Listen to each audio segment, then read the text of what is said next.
Selamat malam. Sehat? Benar, sehat. Luar Suaranya biasa. agak bindeng ya. Habis hujan soalnya, apalagi pergantian cuaca nih, jadi Jakarta agak lagi hujan deras ya, Bro? iya. Jadi biasalah ada alergi dikit. Tapi aman kok. Sehat bro. Aman. Kalau misalnya IHSG hari ini hijau, seru-seru aja sih. Jadi lebih enak lah badannya gitu kan. Jadi Yes. gini nih, Bro Kevas, sebelum kita mulai TikTok kita seperti biasa, gue kan tetap mau say thank you ya buat waktunya malam hari ini. Ya. Dan sebenarnya actually malam hari ini kita topiknya nggak membahas tentang sektor perbankan bro. Apa tuh? Membahas tentang perjalanan lu ke Jepang kemarin bro. Luar biasa. Shock ini. Iya. Jadi teman-teman John Troopers ini kalau ada yang follow Bro Kevas pasti lihat ya. Kemarin kalau nggak salah lu sempat lihat bursanya Jepang ya? Iya, yoi. Jalan-jalan ke sana, banget nih ya. Lihat dalam-dalamnya juga. Ya.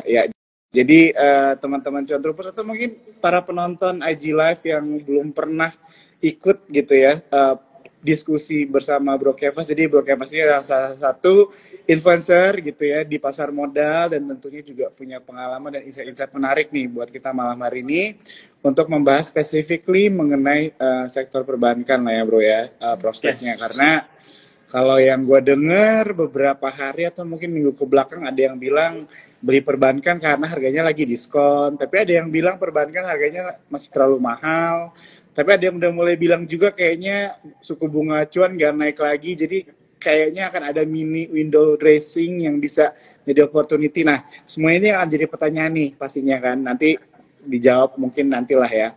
Nah, oke, kita mulai dulu seperti biasa bro. Pertanyaan gue buat semua narasumber malam hari untuk TikTok itu adalah tanggapannya mengenai kondisi market kita sekarang nih bro ya.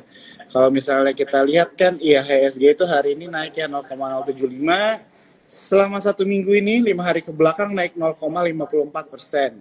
Tapi tanggapan dari seorang Bro Kevas gimana nih mengenai market kita sekarang?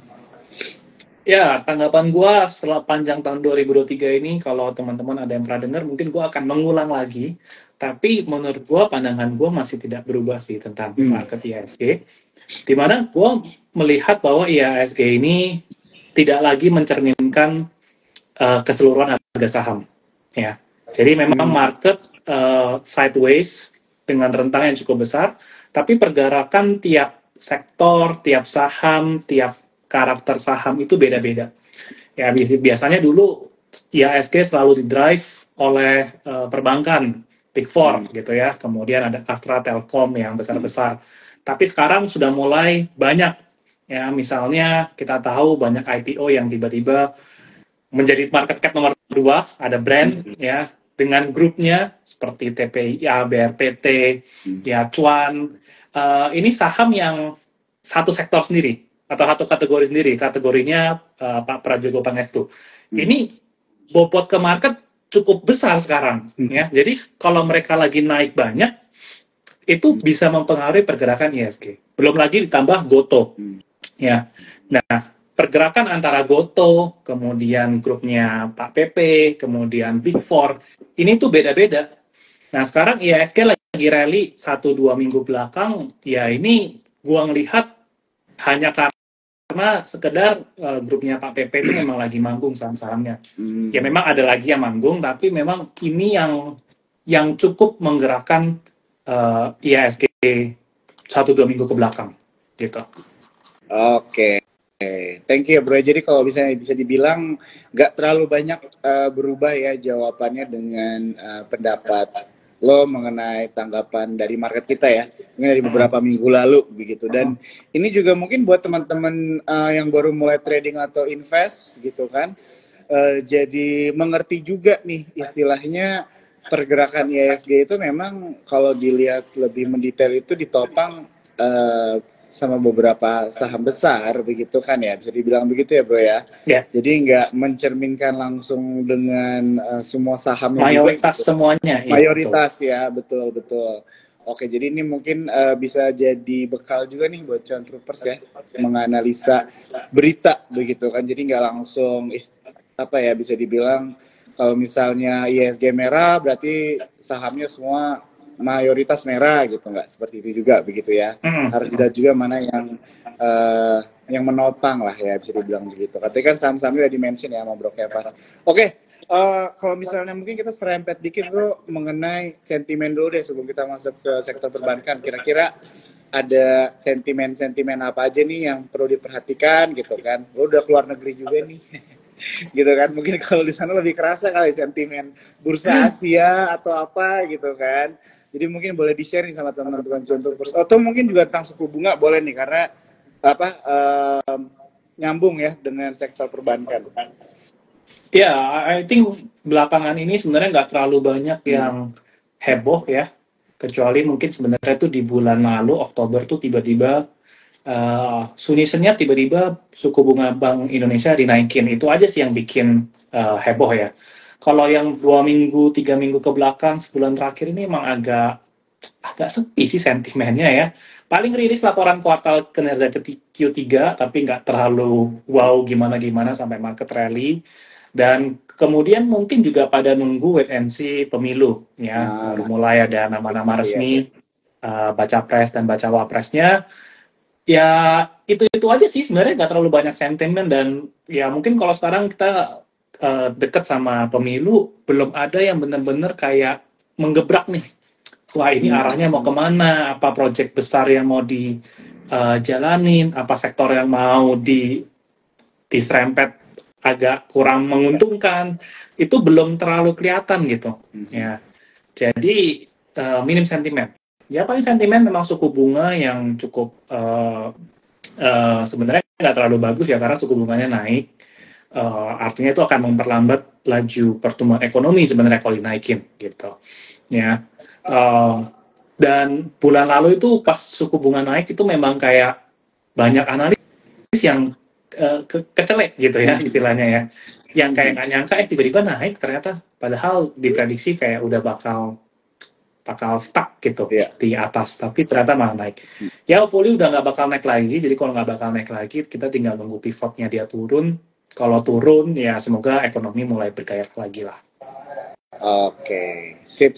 Oke, jadi mungkin sekarang kita masuk ya ke topik kita, begitu kan, mengenai sektor perbankan. Tadi sudah dibahas ya teman-teman Cuan Troopers sama Bro Kevas, tanggapannya mengenai IHSG, market kita tidak terlalu banyak yang berubah.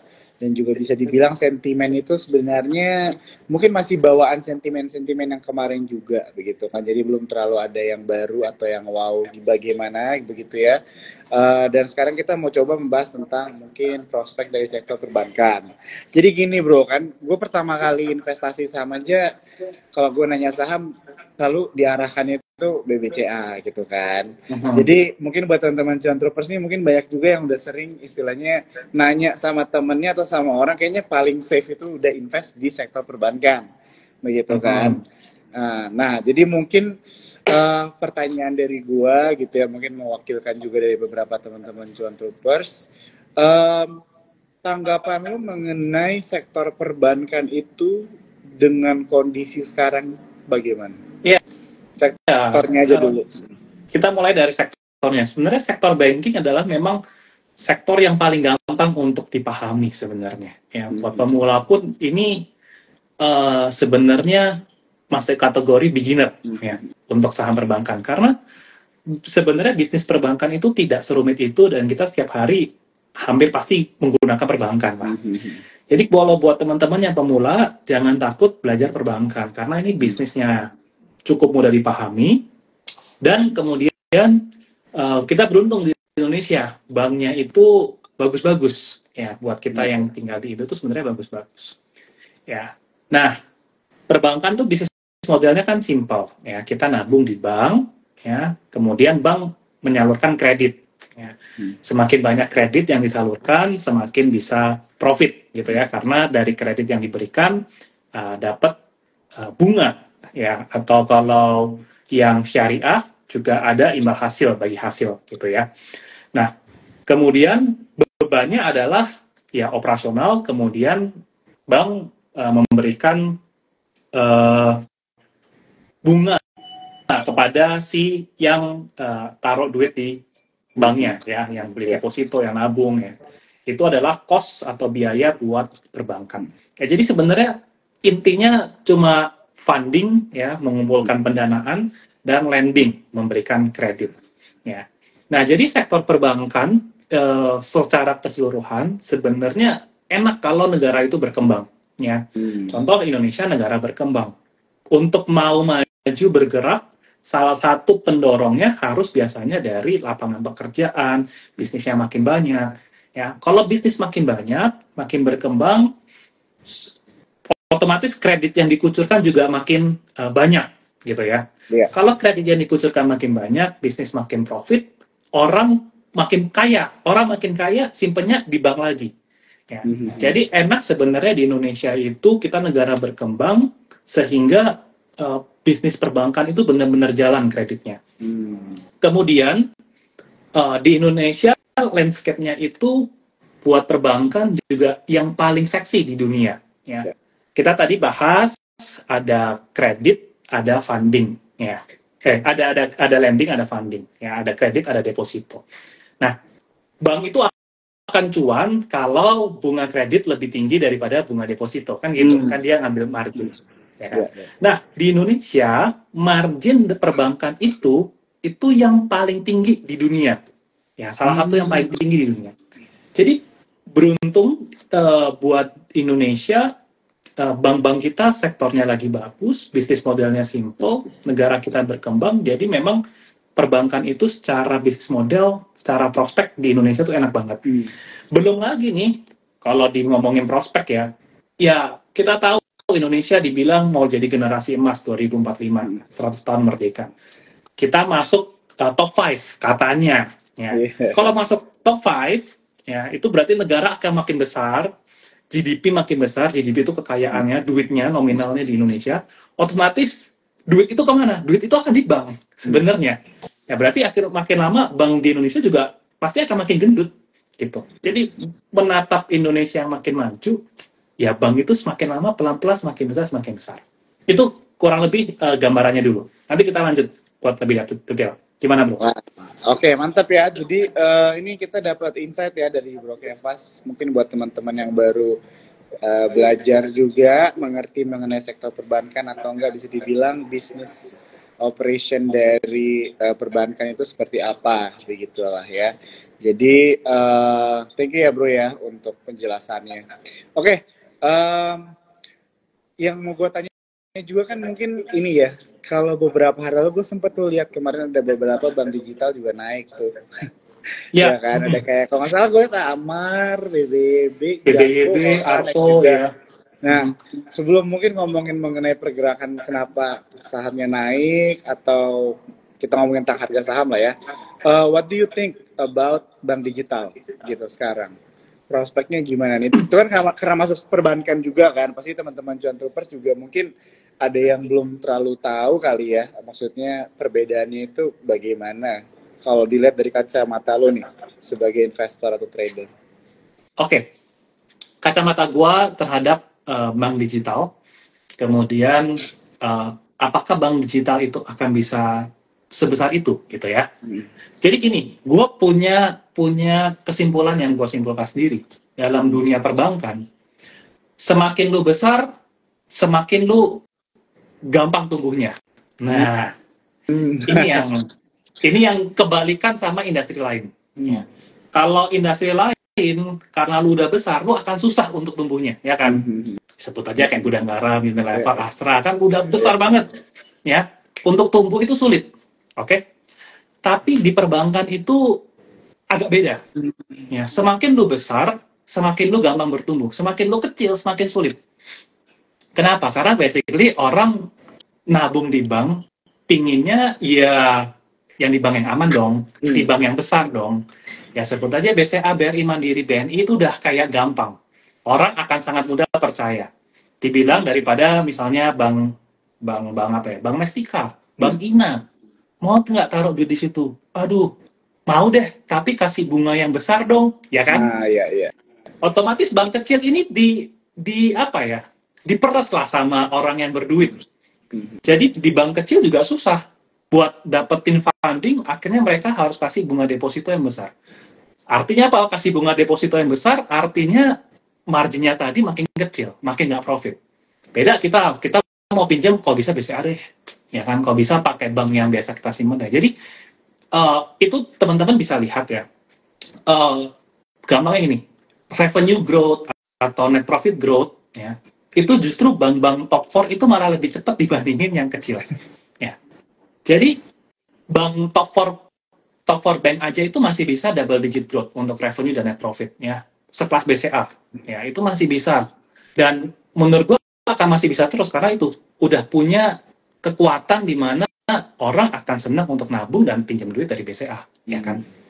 Jadi semakin besar justru semakin bisa ngebut. Nah, balik lagi ke bank digital, ya kan. Bank digital itu juga dulu pas awal-awal banyak yang bank kecil baru muncul, memang enak gitu ya, bikin apa-apa gampang, segala macam gampang. Ya, tapi kalau gua ngeliat sekarang ya top 4 banks ini juga dengan sangat mudah untuk jadi digital. BCA sekarang bikin apa-apa udah online ya. Kemarin baru aja nih Cash gue bikin kartu BNI baru buka ya. Itu juga udah online. BNI gue juga baru aja buka ya. Kemarin ada project soalnya corporate rekening semua juga udah digital kok. Gitu. Jadi sekelas top 4 banks juga bikin bank digital, bikin semua lewat aplikasi itu juga dengan gampang sebenarnya. Ya, jadi mau bersaing pun bank kecil ini juga agak sulit. Nah, itu menurut gua, pandangan gua tentang bank digital ya. Kecuali bank kecil ini bisa apa ya? Bisa ngebut ya. Mungkin bisa lah 1-2 gitu ya. Mungkin nggak semuanya, tapi mungkin hanya ada 1 atau 2 bank yang sekarang statusnya kecil yang bisa jadi besar tuh mungkin masih bisa gitu ya. Dengan catatan misalnya bank kecil ini ya harus anorganik sih menurut gua ya. Kayak misalnya harus ada merger ya, gabungin beberapa bank ya, ada akuisisi. Nah, ini yang membuat bank kecil ini jadi menarik ya. Tapi kalau nggak ada semuanya benar-benar pure organik, menurut gua akan sulit bank kecil ini akan ngejar bank besar.